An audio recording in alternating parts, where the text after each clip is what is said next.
My name is Erica Bass. I first want to start off by saying thank you so much for listening to my story a little bit further, and more importantly, for providing this opportunity for women.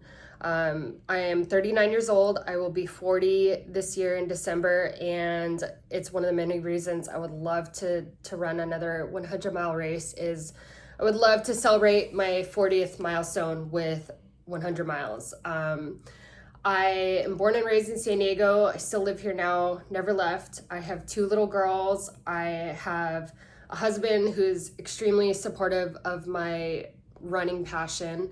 I started running in my 20s. I started with road half marathons and I wanted to go further, but I couldn't see inspiration in running a road marathon. I got into hiking and I wanted to go further, but I was scared to do that as a woman alone backpacking. And I came across a trail running group in 2016, the South Bay YMCA Trail Runners, who I'm actually one of the leaders of the group today, myself and 4 others. We run every Tuesday, local trails in San Diego, and we also volunteer at many trail races throughout the county throughout the year. We also raise money for families in need through our YMCA, but most importantly, we run for fun. In 2016, I ran my first 50K with them. I didn't know that was a thing, and just seeing everything that I did and pushing myself in new ways, everything clicked, and I just haven't looked back since. 2019, I ran my first 100-mile race, and then a couple years later, I had my first baby, and that was obviously very eye-opening. I didn't know what it would be like to have to find myself again and create myself again and get back into shape, and I serendipitously came up with the goal of running another 100-mile race to be myself again. And 2022, I ran Kodiak 100 Mile in Big Bear, and my daughter was a year and a half at the time. That was actually one of my first experiences with seeing lack of women representation out in trail running. There were over 100 men signed up for that race, and I was looking at all this beforehand, before the race happened, and on Ultra Sign Up, and there were 11 women signed up, and throughout training, I questioned myself, am I missing something? Like, why aren't there more women signed up? Is this race out of my league? And I just stuck with it, and I decided I was gonna do it. I was gonna finish, and I did finish. I was one of 5 or 6 women that finished the race. It was just so eye-opening. I couldn't believe it, but the whole experience was life-changing. I wanted to prove to myself that I could be strong, still strong as a mother, that my first 100-mile was not just a fluke thing. And then moving forward, I had another baby the following year, and I wanted to duplicate that experience because, again, I found myself postpartum, not feeling like myself. And so I decided to sign up for Javelina 100 Mile in 2024. I got a coach. I had about 1 year from having the baby to the 100 Mile. And just a few months in, I realized how different raising 2 littles was, how much more time and energy. And I also felt like I had more weight to lose. It was just felt like I needed more time to get back into shape. And it just started to feel like a lot of self-pressure.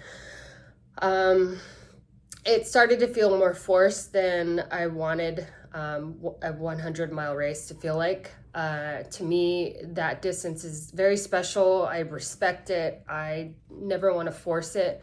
There's a fine line to me between, pushing yourself and forcing yourself. So along those several months, I decided to drop to the 100K. And I stuck with the 100K. I showed up to the race. I picked up my bib, brought my whole family with me. We had an Airbnb, and then race morning I woke up so sick I couldn't even get out of bed. it was the first time it's ever happened. I've done dozens of trail races. I've showed up to races sick or not feeling well, but it was a stomach bug that took my whole family out. So it was extremely heartbreaking. I was sad from going from the 100-mile to the 100K, and then just all the time and money and effort and just the energy that I put into this big goal, and to have it all just not happen was pretty surprising. I did what any runner does when they don't do a race. I went home and I searched UltraSignup for something else that I could do that would be attainable. And just at the time, after all the expenses, I couldn't do anything anytime soon. So I started looking in the future, and I found the Stagecoach 100-mile race, which is what I put on the list for this application. I haven't stopped thinking about this race since. It's a point-to-point race from Flagstaff, Arizona to the Grand Canyon, and it's on a national scenic trail. I imagine it to be so transformative. I also really appreciate that there's only 7,000 feet of gain. I love mountain races, but just where I'm at in life, I don't have the capability of being gone for long hours in the mountains training a ton of elevation gain. So 7,000 seems really attainable, especially with a coach's structure and accountability. It's something I need in my life if I'm going to go for a big goal. And then one thing I wanted to touch on was you had asked, can I or would I run a 100-mile race without crew or pacers? That's actually on my bucket list of things to do. One of the reasons why I went after 100 miles to begin with was to become a stronger person. Myself, I've, along with many other people, have had some pretty traumatic life events happen in my early 20s, and I had to go through things alone and grow stronger as a person alone.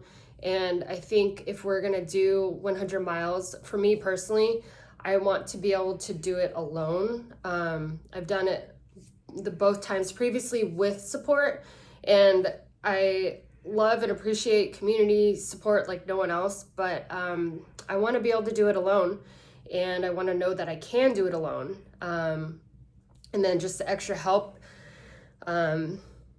is just icing on the cake. If I do more 100s after this. And I also want to mention there's so many volunteers out there during 100 miles, and they're dedicating their time and their effort and their weekends to helping these runners finish, that I feel like we should utilize them. They're there to help us reach our goals, and I would love to experience this different side of 100s of without having my own crew and pacers. So thank you for listening to me. I know I'm a little over the time, and I'm sorry if I'm speaking too fast. I just have so much to say. I could keep talking, and I just want to thank you. If you have any other questions for me, please let me know. I would be happy to share further. Thanks again. Bye.